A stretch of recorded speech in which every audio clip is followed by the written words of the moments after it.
So we have yet another edition of Confused Americans in Europe, otherwise known as American living vicariously through other Americans as they travel through Europe. That said, let's get into this first video. Okay, so the way that Danes greet each other at parties was a big culture shock moment for me. So let me explain. So for anyone who doesn't know, if you go to a party, a social gathering in Denmark, you are supposed to go around and greet everybody when you arrive. It's a quick thing. Hi, great to see you. Hug, go to the next person. Hi, I'm Alana, nice to meet you. Go on. It's almost like you're working your way down a line. Okay, so this is an interesting one because it kind of reminds me of my culture shock when I went to the Netherlands. If you don't know, I lived in the Netherlands for 14 months, and from everything I had heard about being in Europe, especially the colder European countries like the Netherlands, Sweden, Denmark, Germany, etc., I had been led to believe that people were very reserved and closed off. And with my girlfriend being my best reference point, I was inclined to believe that stereotype. But when I arrived in the Netherlands, I realized that for as reserved as people tend to be, people are actually pretty outgoing. They're actually pretty outgoing, especially when it comes to those little one-off greeting type of interactions. So for example, in the Netherlands, and I know her video is about Denmark, which may be an even more extreme example from a stereotype standpoint, because I definitely would have assumed that Danish people would not do anything like that at all. But with Dutch people, for example, you might be walking down the street and someone will make eye contact with you and say, "Fijne avond." And for a long time, I didn't know what that meant, by the way. It basically means good evening or have a good evening, something to that effect. But it was so surprising to me because it seems like people there are less inclined to start a random conversation with you than they were back in the US. But conversely, when it comes to those greetings, especially from strangers, they were more likely to engage in those one-off interactions. Granted, this could be a function of where in the Netherlands I was. I was in Brabant. Brabant is supposedly known for being a little more outgoing and friendly and people just enjoying life, so on and so forth, than some of the larger cities or more populated areas in the Netherlands. But definitely took me by surprise, and evidently took her by surprise in Denmark. And I've done this and seen this done at parties of like 20, 30 plus people. And yes, we greet each other in the US. But what makes it different, I think, is that in the US, we mostly greet the people we know first, but not necessarily the people you don't know. I think the size of the party matters here. Okay, so just for context, take everything I say with a grain of salt because I've never really been to an actual party, nor do I ever intend on going to an actual party. The only parties I've been to were weddings, and I think I might have attended a graduation party or two in my time, but I've never just been to a party that was being hosted for the party's sake. So I'm not the most socially adept person in that regard, but this is something that, again, I just would not have expected coming from that region of the world, because it's my understanding that that part of the world is very, very reserved, maybe even more reserved than here in Asia. I'm filming this video in Vietnam, and people here are fairly reserved when it comes to interacting with strangers. So maybe this is kind of their release in a sense. Maybe they want to socialize with people, and this is kind of how they can scratch that itch, or maybe it's a bit of sampling bias. I don't know. Let me know in the comments what you think. If it were like a small, intimate gathering, like, I don't know, 10, 12 people or less, then yeah, I would introduce myself immediately to anyone I didn't know. But usually when you introduce yourself, it's like a segue into a conversation. Like, I would introduce myself and then like chat a little bit. So what you do here when you go up and you shake hands and you say your names and then you kind of move on, it's a little like, oh, okay. So if I were in a party in the US, again, small gathering, I'll greet everybody. But if it's a bigger party, like 20, 30 people, I'm probably gonna go find the host and I'm gonna greet anybody else that I know, but I'm probably not gonna go up and just introduce myself to everybody that I don't know. I would introduce myself whenever I kind of organically am gonna start talking to them throughout the evening. Which honestly, if you do it the Danish way, you probably have to reintroduce yourself later. So yeah, like I get that the Danish way is polite and it breaks the ice a little bit and it's nice to greet each other, but to me it just kind of seems unnecessary. Of course I do it because I know that it's polite here and so I want to be polite. But yeah, those are my thoughts. Let me know yours.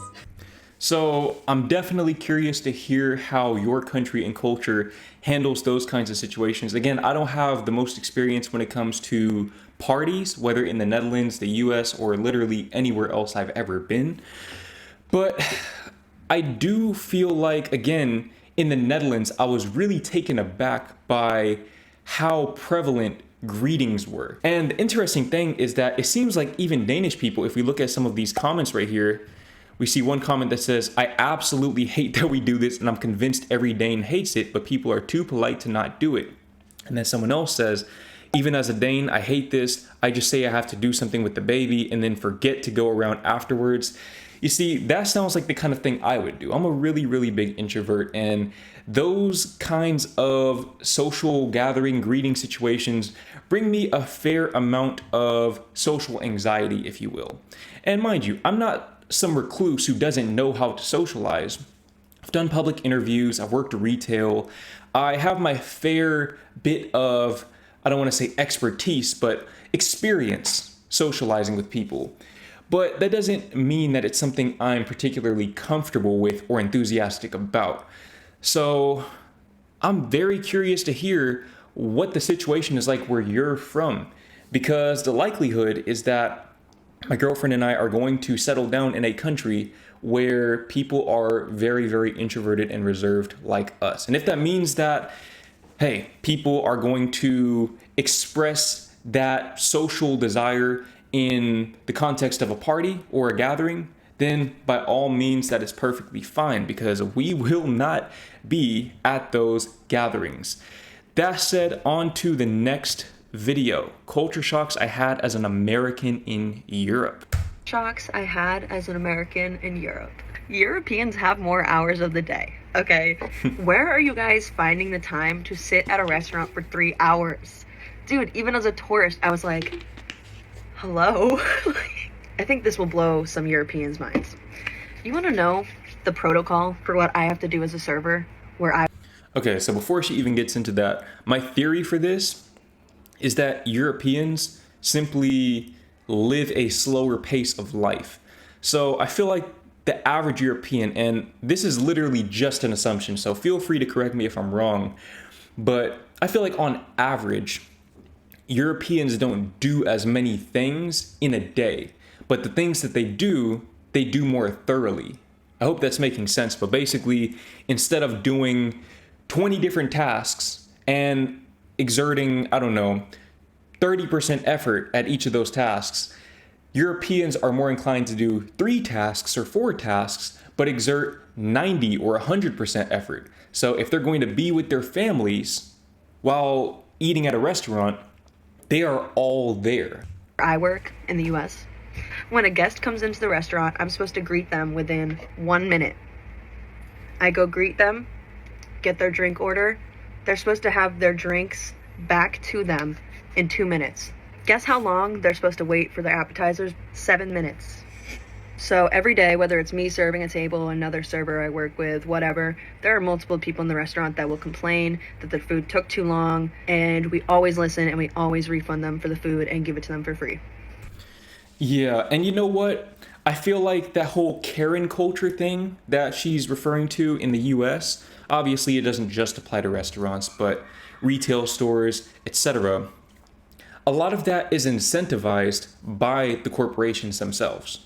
So when you reward that kind of behavior, what do you think people are going to do? That's human nature. It doesn't matter if you're in Europe, Asia, Africa, the US, South America. It doesn't matter where you are.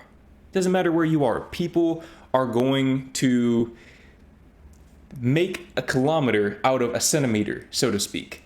So don't give them that centimeter. Customer service, baby. Something I learned while traveling Europe is never wait till you're hungry to eat. Like, never go to a restaurant hungry. Americans here that wait 15 minutes for their appetizer, wait till you go to France and you wait an hour. Don't make the people at the restaurant's life hell because you plan poorly. So that's an interesting one, because I only went out to eat maybe twice in the Netherlands, I want to say, but I don't recall waiting an hour for the appetizer. I definitely do not remember that being the case at all. Granted, the restaurants that we went to, as a matter of fact, I think we went out to eat 3 times, but the restaurants that we went to weren't particularly crowded, so maybe that's part of the equation. But that was never really much of an issue for me. I don't recall there being a very big chasm in the wait times in European restaurants compared to American restaurants. But let me know if your experience differs from mine. Showed up hangry and didn't know the customs of the restaurants in Europe. I can only imagine the number of Americans that go over to Europe expecting American customer service at restaurants and getting totally pissed off and just making complete assholes of themselves because they think they're getting shitty service. They're just getting the standard service in Europe, but they're used to getting their ass kissed in America. People get pissed off. And you know what? Something else that I just thought about, I used to work at a restaurant. That was actually my first job. I was a busboy at IHOP. And something that is ingrained in my memory, in my subconscious mind, is the pace of working there. The pace was just absolutely frenetic. It was so bad that technically I was entitled to I want to say it was a 15-minute break, 15 or 30 minutes. See, I don't even remember because I never took the break. And the reason why I never took the break, you're probably like, Jordan, why would you not take your break in an 8-hour shift?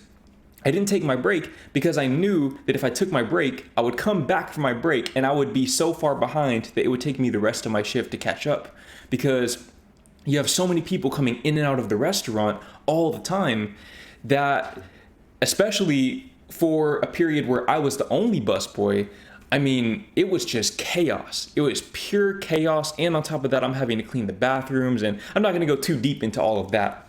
But the point is, I don't think the pace would be that frenetic in a European restaurant because, well, they don't have the turn times where you're trying to get people in and out in 45 minutes or less. That's just my theory, but if you've worked in a restaurant in Europe, feel free to correct me if I'm wrong in the comments. When you make generalizations about America or Europe, actually, they don't get pissed off when you make generalizations about America. Everyone can pretty much say whatever they want about America, and we're not allowed to complain or argue about it. Everyone hates us. Okay, whatever. But something that... Okay, I'm not gonna lie, that is kind of true. That is kind of true. I mean, look at the videos I make, right? But I think it's fair, and we're kind of getting off topic here, but I think it's kind of fair because the US, to my knowledge, I'm sure it's not the only place, but it's the only place I've been to at least, where we are unequivocally led to believe that we are the best in the world, bar none. And for me, when I think about the content that I make, where I'm essentially downplaying or degrading the USA, it's not even that that's my intention. I'm not just trying to arbitrarily complain about a developed nation that ultimately provides a higher quality of life than most countries in the world. It's more that if you're going to call yourself the best, then you need to back that up. And in my experience, out of the developed countries, so not comparing the US to a place like South Sudan or, I don't know, Eritrea or North Korea or somewhere like that, but comparing it to the Netherlands or Denmark, Switzerland, so on and so forth, it's behind. It's behind, and it doesn't realize it's behind. So it's getting further and further behind. And by the time it realizes it's behind, I'm afraid it might be too late. Is just true. Is the sizes are different, okay? Like, I'm not kidding when I tell you that getting a large coffee in Europe was the same as getting a small at some coffee shops in America. And every coffee shop in America has different standard sizes. But I'll tell you this, on average, their sizes are much bigger than the European sizes, like a few ounces bigger even. So, again, I didn't really go out to eat that many times in Europe. The one that I remember the most vividly was when my girlfriend and I went to this restaurant in Valencia, Spain. And it was one of those restaurants where, I forgot what it's called, but you know how they give you the small dishes and they just keep giving you a bunch of small dishes? There's a term for that. If you know what I'm talking about, comment below. But it's a big thing in Spanish culture. But we went to one of those restaurants, and although, of course, the portion sizes were smaller, I mean, that was kind of the whole point, was you get smaller portion sizes and you just order more dishes overall so you can taste multiple things. And I vividly remember leaving that restaurant, and if you're Dutch, you'll know what this means, but I had a strong case of uitbuiken. I hope I said that correctly. But basically, I was so full that I was sleepy.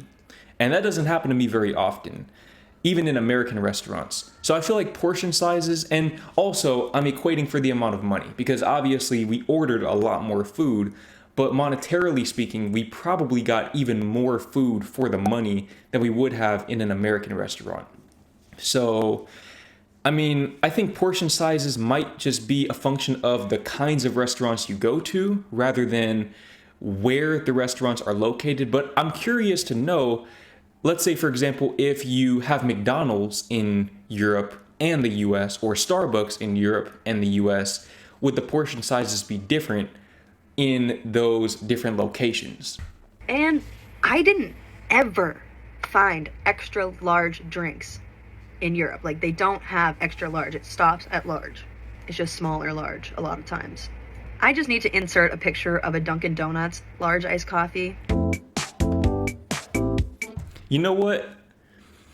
I will say the drinks, now that I think about it, this was a whole thing. When I was a kid, we used to walk down to the local Quick Trip, which is basically a convenience store. I don't know if they have that overseas or not, but we used to walk to the Quick Trip, my friend and I, and we would get these 32-ounce slushies. And they were something like 89 cents at the time, which was crazy. I mean, absolutely crazy. And that was just our thing, because we were just broke kids, and that was the most we could get for the money.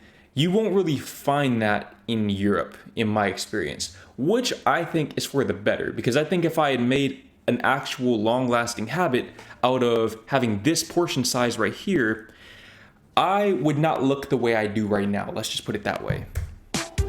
Yeah, you see, I don't think I will ever get used to the public transportation in Europe. When I tell you, like, I'm the worst person on earth for figuring out how to use public transportation. In German cities, there's literally a bus stop on every fucking corner, and there's a train station every 2 blocks. Like, that's a little too much for me, honestly.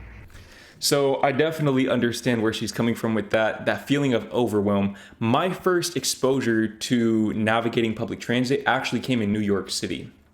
And that was incredibly difficult for me coming from Dallas. Mind you, the only bus I had ever ridden up to that point in my life was the school bus. And even that, one time I took the school bus on the wrong day when I wasn't supposed to growing up. And that was a whole ordeal. So I wasn't the best with public transit either. Thankfully, I had my girlfriend with me when I moved to the Netherlands, and she was able to handle most of the logistics of that. But you also have apps where you can literally just see what stop you need to go to and what time the buses arrive and depart at those stops, and they tend to be very punctual.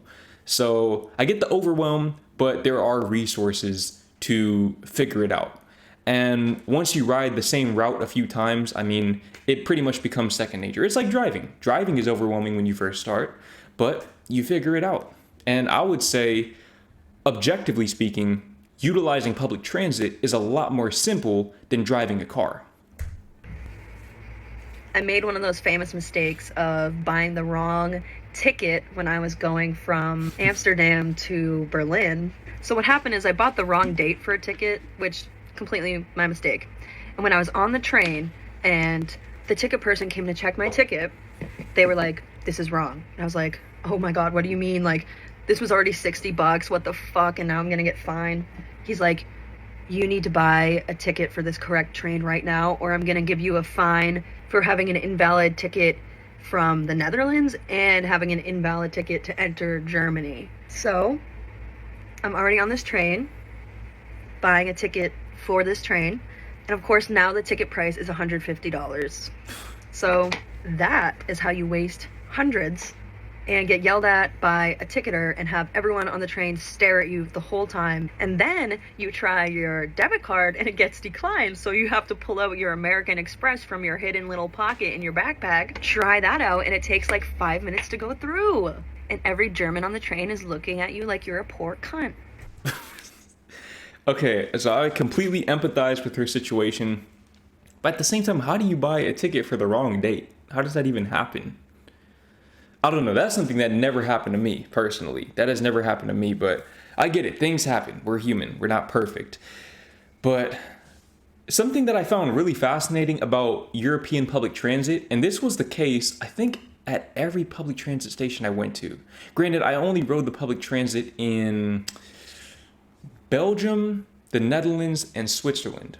So I believe it was the case in all of these places. But let me know if the situation is different where you're from in the comments below.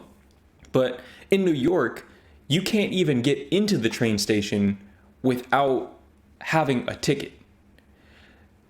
But in Europe, you can literally just walk in the train station and just walk into the train with no ticket. And I was so confused by this until I saw the guy who comes and checks for tickets. But then I was like, well, they have bathrooms on the train. What if you just get in the bathroom for the whole entire train ride and then you just leave and you don't pay? I'm sure there are people who do that. That really caught me off guard because basically, again, in New York, you can't even get into the station. You can jump over the little turnstile thing, but if the cops see you, then you are SOL. And I know that the Netherlands, at the very least, is not just diametrically opposed to having a restricted entry because that's how the bathrooms are within the public transit train stations. So I don't know why it's like that. I guess it's a higher trust society, or maybe it's because there aren't as many people as New York. I don't know. But in New York, they are not going for that. You're not getting in there. In Switzerland, I actually rode the train for free because I didn't know how to pay. I literally could not figure it out because they didn't have, well, I'm sure they had a pay stall or whatever, but I couldn't find it. I could not find it. So I just got on the train. You can go and watch the Switzerland vlogs that I made a couple years ago, and you can see the situation I was in.